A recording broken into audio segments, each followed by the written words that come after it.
Blockchain y el impacto en la globalización de los negocios es el tema que escogimos Tomás, Jorge y yo. ¿Y por qué lo escogimos?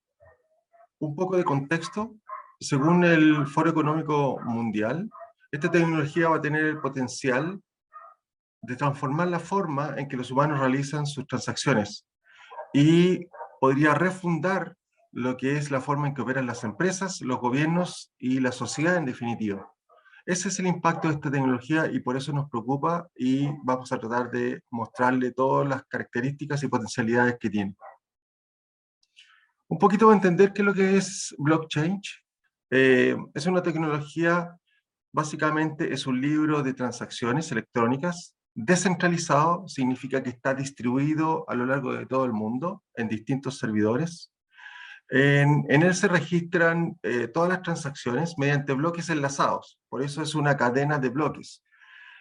Cuando una transacción de valor, ya sea de dinero, bienes o propiedades, o trabajo o votos, se quiere incluir en esta cadena, se genera un bloque y a su vez se enlaza con otros bloques. Tiene autenticación, es distribuido y es altamente confiable. Esta estructura, ¿por qué decimos que es segura? Porque en estricto rigor, si yo pongo un bloque, y después lo vamos a mostrar un poco más adelante, si yo pongo un bloque, estoy asociándolo a una cadena, y esa cadena está asociada a montones de bloques, que cada uno tiene su encriptación y su asociación con el bloque que lo precede y que lo antecede. ¿Ya?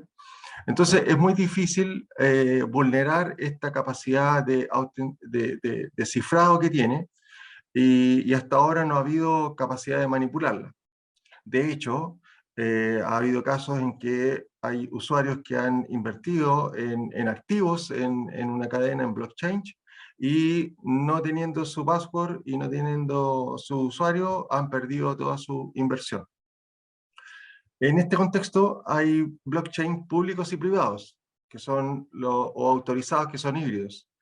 Las cadenas públicas, cualquiera puede validar una transacción y no hay control de acceso y los participantes validadores de las cadenas buscan minar estos bloques y autenticarlos. En cambio, en las cadenas que son privadas, estas tienen la alta de los usuarios y son autorizados por los propietarios de las cadenas para operar en ellas. En definitiva, ¿qué es lo que es un blockchain? En la parte izquierda tenemos que, si yo quisiera hacer una transacción, nosotros desde nuestro computador o desde nuestro smartphone quisiésemos hacer una transacción, ya sea una compra de monedas o una transferencia de algún activo, esta transacción llega a la red la confirma. Al momento de confirmarla, hay una determinación de que esa transacción es válida porque autentica el usuario y en base a algoritmos puede determinar y cifrarla. Luego, esa transacción junto con otras transacciones son aprobadas y al momento de ser aprobadas se hace la transferencia de fondos, como el ejemplo que estamos viendo acá, y se genera un bloque. En esta parte inferior hay un bloque que es generado por la cadena, por el sistema total de blockchain, y al final, tras generar ese bloque, se une a la cadena de esta blockchain. Con eso, nosotros sabemos que efectivamente este bloque fue autenticado y fue unido a la cadena, y tiene parte del bloque anterior, y después va a tener parte del bloque que lo suceda. Dentro de este blockchain, o en base a la tecnología blockchain, uno puede generar criptomonedas. Una criptomoneda se utiliza esta capacidad de blockchain. ¿Ya? Hay infinidad de monedas, está el Bitcoin, el Ethereum, Ripple y muchos más. ¿Ya? Un poco la evolución del blockchain. Esto es un movimiento que es un open source. La criptografía emergió en la década de los 40, después se hizo dinero digital, en base a la distribución y la capacidad de tecnología, nosotros podíamos hacer transacciones digitales en los 80, en los 90, y después se empieza a evolucionar esto y uso de la criptografía a través de los negocios y las transacciones bancarias.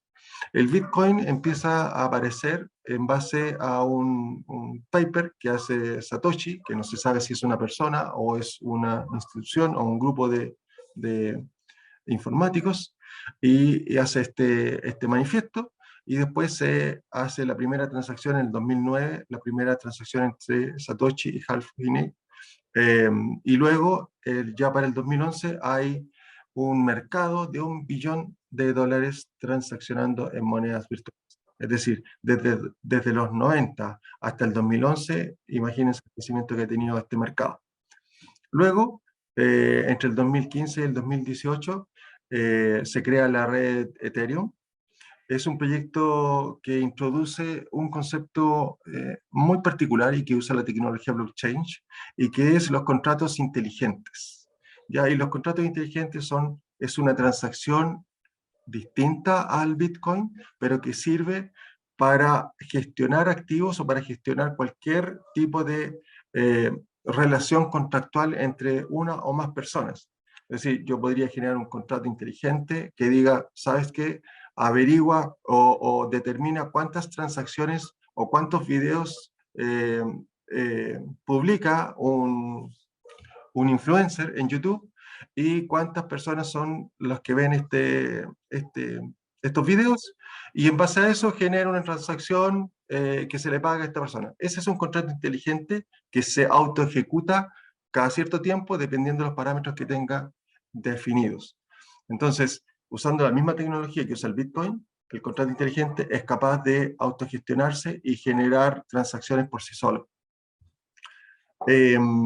Luego de eso, hay unas mejoras en la encriptación muy importantes, y ya ahora estamos presenciando distintas aplicaciones y ya estamos presentes a, a una explosión de esta tecnología. Hay una expansión en la infraestructura que nosotros podemos tener, ya sea en términos económicos. Podemos usar en redes sociales, podemos hacer una red aplicada eh, a nivel mundial de transaccionabilidad, y hay una serie de otras posibilidades que nosotros tenemos para aplicar esta tecnología.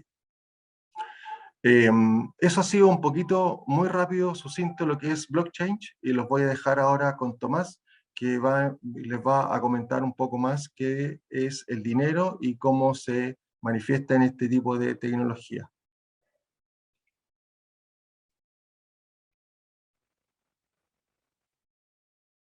Hola, yo voy a hablar respecto al blockchain, pero en su faceta de criptomoneda. Pero para eso primero es importante entender qué es una moneda y cuáles son las utilidades que presta y las características que tiene. Como dice ahí la presentación, una moneda tiene que cumplir con tres características. Debe ser una unidad de cuenta, es decir, que permita que precios se reflejen en esa moneda eh, de manera transversal y en una sociedad. En segundo lugar, que sea un medio de cambio, es decir, que no sea un bien que se consume, sino que sirva para adquirir otros bienes, es un medio de cambio. Y en tercer lugar, que tenga un almacenamiento de valor en el tiempo. Y para esto es muy importante el tema de la emisión y de la inflación, cosa que no vaya perdiendo esa capacidad de almacenamiento de valor. Esas son las características que tiene el dinero, y se dice que las criptomonedas y esta nueva tecnología blockchain puede tener un efecto importante y lo está teniendo en materia de criptomonedas. Y ahí, como decimos en la presentación, una criptomoneda de general aceptación en materia internacional podría facilitar enormemente el comercio internacional, evitando riesgos de tipo de cambio, por ejemplo, en el intercambio internacional. Y sobre todo en el último tiempo en el que hemos visto que la inflación ha sido muy importante después de la crisis, sobre todo en las últimas semanas. Eh, ¿Por qué? Respecto a la inflación, porque justamente una de las características que tiene la tecnología blockchain en su faceta de criptomoneda es que la emisión es un poquito más compleja de lo que podría ser emitir papel moneda por parte de un gobierno, como hay algunos gobiernos que así lo han decidido. Pero no es tan simple esto, sino que como dice la presentación, no es tan sencillo, eh, porque los países, para que una criptomoneda sea internacionalmente aceptada, necesitamos que los países las reconozcan como criptomoneda. ¿Y esto por qué no es tan sencillo? Porque las cripto hasta ahora se le han dado distintas utilidades. Entonces, para los bancos centrales o los congresos de los países no es tan fácil llegar y decir, esta tecnología o esta criptomoneda es una moneda de general aceptación.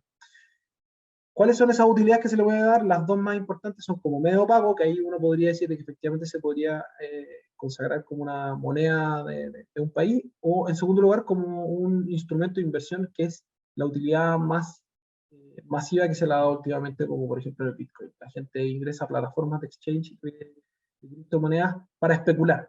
Entonces, por ejemplo, el Banco Central de Chile tendría la dificultad de decir, oye, el Bitcoin es una moneda de general aceptación, porque la verdad es que no está siendo utilizada como moneda, sino que está utilizada como instrumento de inversión para la especulación. Es por eso que es importante esta distinción. La utilidad que se le vaya dando a las criptomonedas finalmente lo que va a desencadenar si, o concluir en que los países las reconozcan o no. Bueno, ahí pusimos como ejemplo USD Coin o puede ser considerado como medio pago porque está respaldado en una moneda que sería el dólar. Y finalmente, para dar un barniz de cuál es la situación en Chile, la criptomoneda, los criptoactivos recién han sido mencionados en un proyecto de ley que se ingresó al Congreso el 3 de septiembre de 2021, en donde se reconocen los criptoactivos en dos facetas, tanto como inversión como dinero. Pero como dinero se reconocen solo en particular un tipo de criptomoneda, que son las que se llaman stablecoins, que son aquellas que se encuentran respaldadas en distintas monedas. Se le han dado facultad al Banco Central para que pueda regular a las stablecoins como dinero, pero a su vez a la Comisión para el Mercado Financiero para que regule a las criptomonedas como instrumento de inversión. Esto es un proyecto de ley que se está tramitando en el Congreso y finalmente, además, para finalizar la situación de los criptoactivos en Chile, podemos ver que el Banco Central ha anunciado que dentro de su agenda está la de desarrollar una moneda digital, ahí vemos como en el titular, del diario.